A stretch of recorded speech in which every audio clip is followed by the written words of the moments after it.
One. Hello and welcome to the writer's class. Let's go with writing class. The writer's class. I was just gonna look at Winona and be like, your turn. Yeah, because the last one she started and I was like, oh wait, was I supposed to say it was something? So hilarious yesterday. She was just like, and I don't remember my lines and it at was all. hilarious. I didn't even end the show right. I'm Jade. Oh, and I want to good job. High five. Social distance style. I'm feeling professional. I shouldn't have lifted up my arm. No. Can I ask you a quick question? Do I have any lipstick on? Yes, you do. Cool. That's a quick. Really, just gonna stop the whole thing. And I think we're feeling a little bit like we're not having it together because I'll guess today's background, y'all. If y'all listen to it on the podcast, you need to go see like the video because I'll guess today's background is like it's giving. I want to get up and organize stuff. Like that's what it's like. It's amazing. But all right, we wrote literary life guides with pop poetry. Did you know that? Did you know that? Occasionally. Yeah. So and I thought the And I Thought series and I thought divorce was bad and I thought being grown up was easy. If only I were me, and memoir and verse with us with us web and foreign coffee are all audio books. I'm letting her do my job today. It's beautiful. I love it. And if you want to find out everything your ladies are doing, you can go to www.andithoughtLadies.com, where my favorite book happens to live. And it's And I Thought I Did My Journey Alone. Okay, if I had taken that part, I would have been like where my favorite clothing lives. Yeah, you see? And that's why you don't have it. You're not here to hear about us. Absolutely not. You're here to hear from our wonderful guest. Wonderful guest. Would you like to introduce yourself? Sure. My name is Gia de Cadenet, and I am an American who has been living in France for 15 years. So that means that je suis bilingue, français-anglais. I'm bilingual, French and English. And every Friday night, I have to have a little bit of bubbly. Tonight, it's pink. That's right. So wait, it's like 9 there, right? It's amazing. And thank you for coming on, even though it's like 8:30, 9 o'clock where you are. It is right. Are we right? Yes, it is 9:38 p.m. Okay, so y'all, if you were like, why is this interview so rushed? No, because we were like, go to bed. Go to bed. Oh my goodness. I think it's awesome that you know French. How long did that take? I'm sorry, we're going to talk about your book in just a split second. It's okay. Well, actually, I'm in France in part because I fell in love with the French language when I was 7 years old. And I took French classes. My parents made sure that I got to take French classes, even though we moved around a lot because of my dad's job.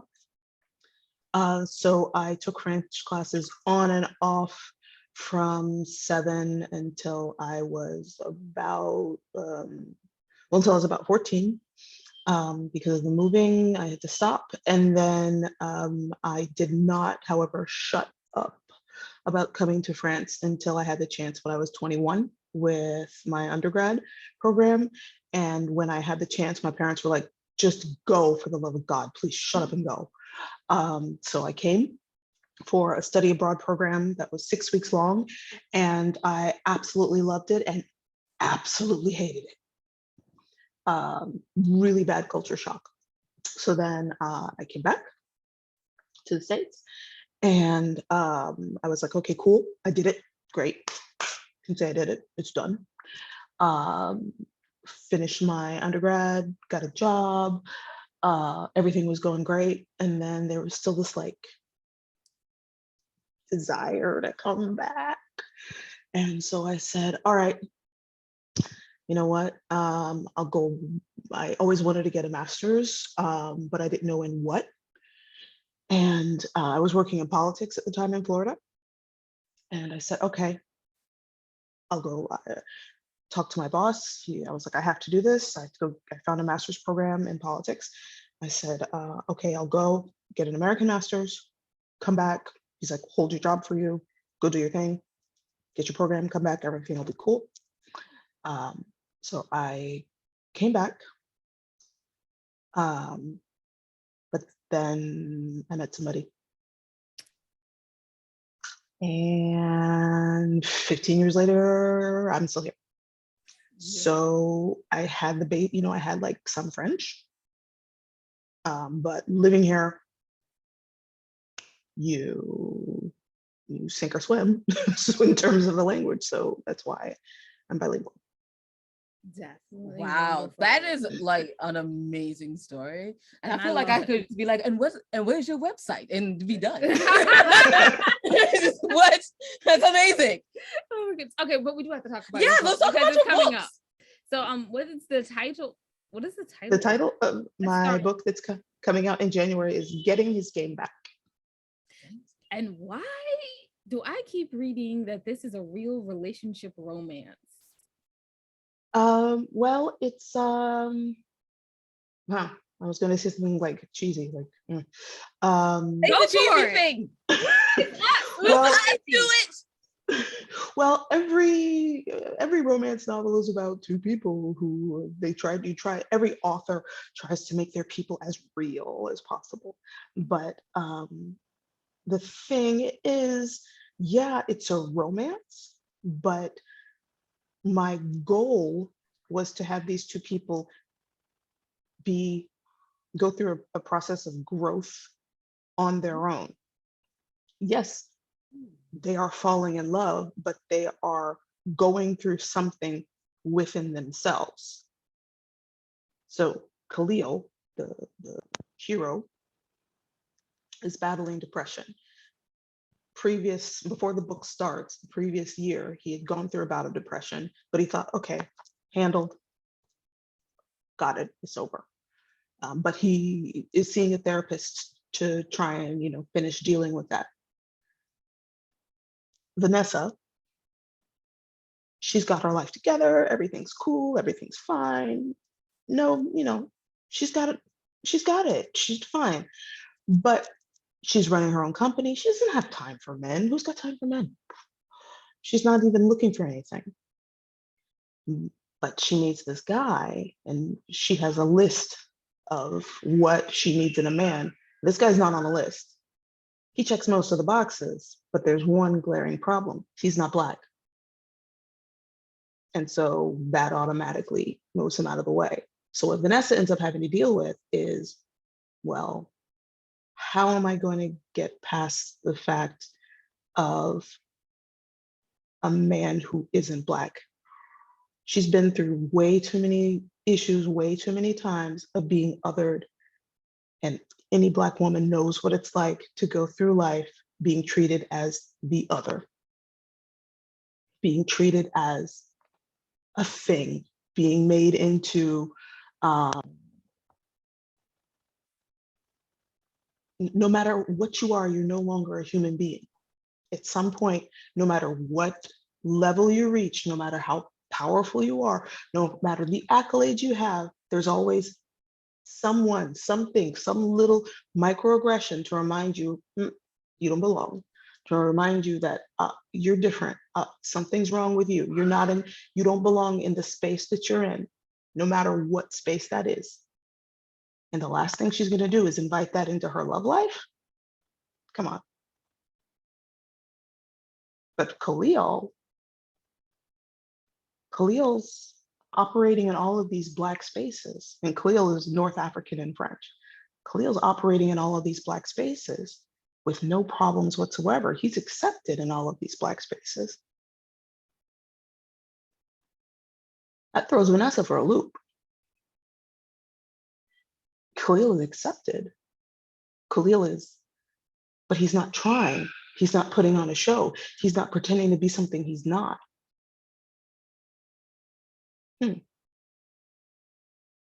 So that makes Vanessa pause. And then Khalil's interested in her. He thinks he's got everything together, but then wait a minute, those familiar feelings from the previous year are coming back. They're coming back in ways that at first he doesn't recognize. One thing I wanted to do, and the feedback that I'm getting from readers, the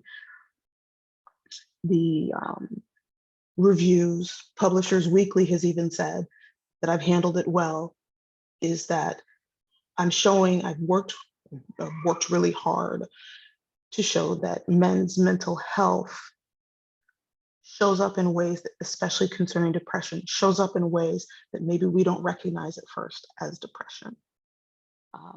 Comes up as irritability, it comes up as escapist behavior. And I took a lot of time showing that in Khalil, showing that the depression is slowly coming back. And he tries to fight it, but it's coming back until it reaches a point where he succumbs to it again. Yes. See, This is a very real. I'm like, I cannot wait for January. Like, I am so I'm like, oh, when I get my book, I'm gonna be so happy. Okay, I'm back. Yeah, for me, it's gonna be the audiobook. I'm sorry. I'll buy the book, and I'm not. No, can I tell you about the audiobook? Yes. I'm really, really excited about the audiobook. This is just a personal thing. My very, very dear childhood friend, like we go back to middle school. He's an actor. And I love him to death. He's my brother. He is going to be voicing the audiobook. Okay, so never mind. I'm buying the audiobook. That makes me even happier. Because I'm so excited. Because I submitted his name to Penguin Random House audiobooks production, and just on a whim, because I thought they would say, no, we want a woman to do romance. But because the story is so very much Khalil's story, it is Vanessa's also, but because it's about men's mental health, and Khalil is so very present. And to be honest, when I was writing it, it's so funny. Khalil, before I even thought about this book, Khalil like showed up one day. I was at home. Yes. Just doing whatever. And Khalil kind of showed up and started talking to me. And he telling me like his story. And I was working on another project at the time, and I was kind of like, okay, I hear you, I do. I'll write it down, but I have other stuff to work on. And it was so present that I would be doing other things. One day I was going to the grocery store, and I'm in the car, and it was like he was talking. I sound like a crazy person, but that's okay. Oh, you do not. Talking. Every author knows. Every author. And I'm in the car, and I forgot to take my notebook with me, driving. And I'm like, okay, I started talking out loud back. I'm like, I hear you. Just let me get to the store. I will buy a notebook. I will write it down. Just let me get to the store. I parked the car, walked into the grocery store, straight to like the aisle with, the notebooks and stuff. I picked it up. I had a pen with me. I picked it up. I'm in the aisle writing, because, even before I paid for it, I'm sure I look like a complete lunatic, but I'm writing in the aisle, like, okay, Khalil, I hear you.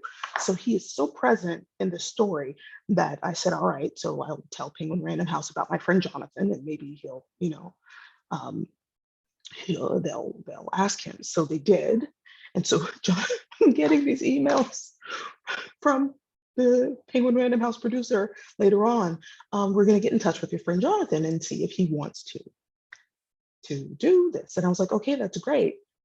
If he still wants to do it, I'm like, that would be wonderful. And then I send the email back to reply. 2 seconds later, I get a WhatsApp message from Jonathan. Oh my God, they contacted me. I'm going to say yes. I'm like, that's great. 2 minutes after that, I get an email from Penguin Random House saying, oh, your friend said he's going to do it. We just need him to read the book. I'm like, okay, that's perfect. 2 minutes later from Jonathan. So we're having this circular conversation. That's so beautiful. I love when things work like that and you get them done. You get it done. But because the thing is also, he's an actor. I need my friend to have work. That was the other thing. I need my friend to get as many contracts and things as possible. The only uncomfortable part for me is that he's going to be reading my sex scenes out loud. But he got paid to do it, so it's all good. It's all good. Exactly. Hey, it's all good. Oh my goodness, don't feel bad at all, right? So Winona totally had this problem. We were supposed to be writing a whole nother book. We had promised our fans, listen, pop poetry is coming soon. We've got y'all, all of this good stuff. And the characters just wouldn't stop talking to her. I'm like writing, and she's like, no. And I'm like, I'm seeing her say no and moving it like, no, I'm writing this thing. And she's like, I can't write. And I said, well, just write. The characters aren't going to leave you until you write it. And when you write it, the characters will leave you. And then the other stuff for the pop poetry book will show on up. We'll get it done. It'll be absolutely fine. Winona? Yeah, so I ended up writing it, but I did not want to write a novel. I wrote it as a script, so it's about 45 pages long. But I got everything that they wanted to say out, and voila, it is done. And now we have a podcast, Lady's Tale Podcast, because of that, because we just have professional actors read the script so she can hear our words. But if those characters had shut up, we would have never had another podcast. Yeah. It's funny though, like because I remember when I was younger and I thought that I was like the only one that would be like, people show up and you just start writing, and like the more authors we interview, now I'm like, oh good, I'm not crazy. Or They're just like, I think I need meds.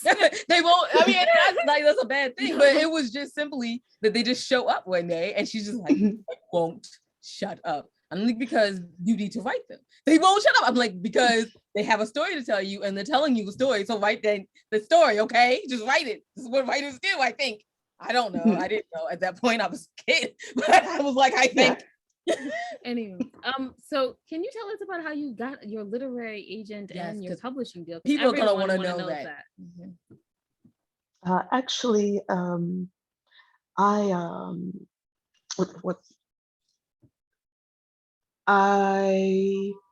participated in PitchWars with a different manuscript, which is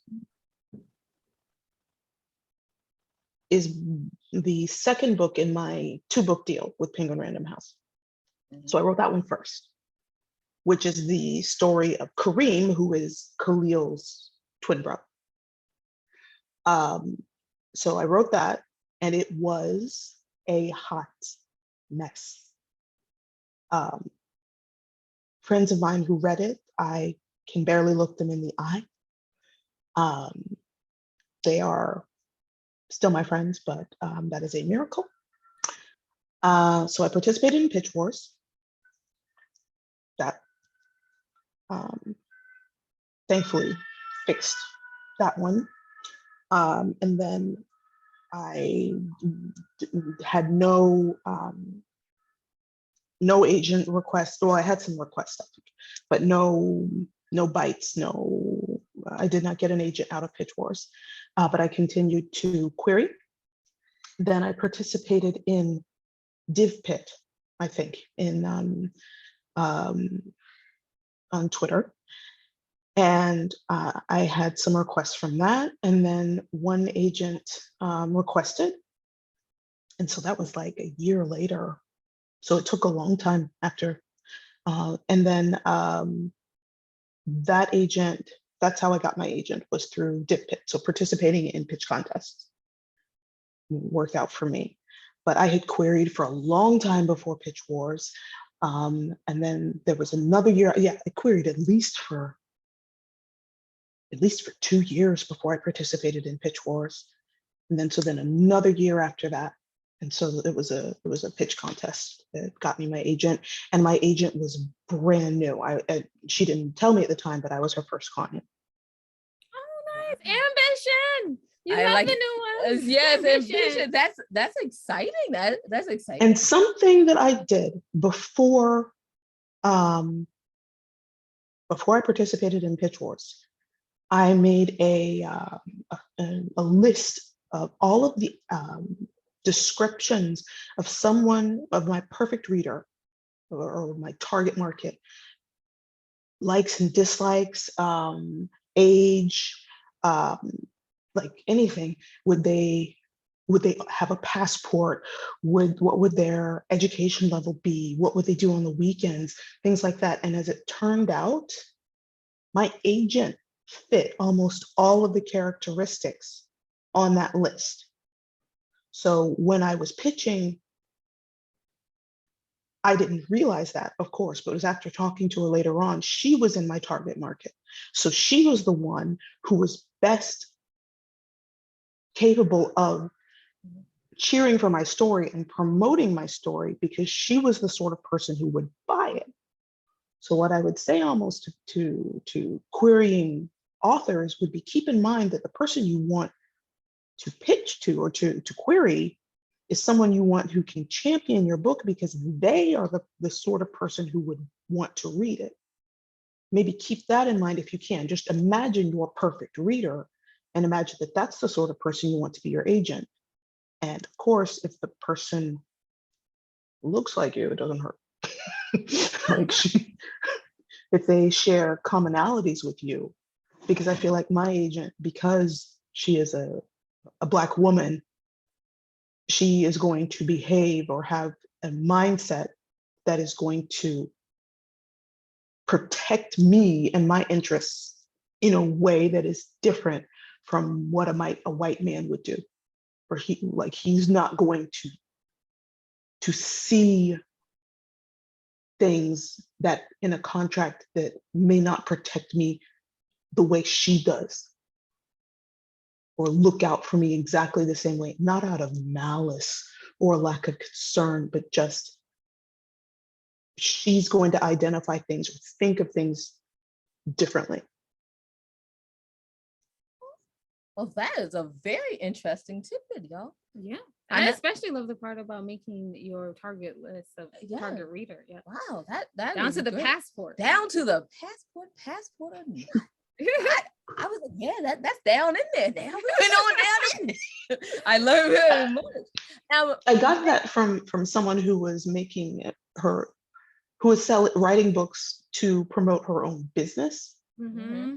She was thinking about, okay, who do you want to sell your book to that's going to, a book, if you're making an ebook to promote your own business. So it's not really in, the same vein as writing fiction. No, it is. But the idea of promoting yourself, thinking of yourself as a brand, because even, as an author, you are kind of a brand too. Yes, you are. Yes, you definitely are. You definitely are a brand. We will be ones to absolutely agree with you on that one. We will absolutely agree with you on that. So where can people find out more about you? Maybe follow you on social media. Pre-order that book. Pre-order that book. And that audio book, more importantly. You can pre-order the audio, you can pre-order the book on the Penguin Random House website. I don't know the whole, you can go to the Penguin Random House website and search for Gia de Cadenet, and there they have, or you can search for Getting His Game Back also, and there they have links to all of the places where you can buy the book. It's kind of easier to go that route because they have literally links to everywhere, all the places it is sold. I have my own website, giadecadenet.com. And then you can find me on Twitter, TikTok. I have like 3 videos on TikTok. I'm really bad. I need to get better. Instagram, of course. And TikTok, Instagram, and TikTok, Instagram, and Twitter. But we've recently moved back to Paris. We were in Toulouse, France before. We have recently moved back to Paris, and I am trying to up my game a bit with author's life in Paris. Mm-hmm. And I will admit that it's taking a tiny bit of time, but right now the focus has been on food on Instagram, food in Paris on Instagram, but it's coming. An author needs fuel, and the brain takes the most amount of fuel, so we must feed it. We must eat. We must eat. Yes. Must eat and drink. Exactly. Absolutely. Thank you so much for taking up all of this time, like 10 o'clock at night, to come on our show. Mm-hmm. We really appreciate it. I guess I'll go ahead and wrap this up. Absolutely. You can find out everything your ladies are doing on www.andithoughtladdies.com. While you're there, take a moment, go to the middle of the page to the charities that we probably support. Maybe you can support them also. We thank you in advance for that. And just remember, y'all, wisdom is all around you. Be open to finding it and accepting it. So peace and love, you guys, from Winona and Jade. Bye-bye. Oh, yeah, thanks for listening.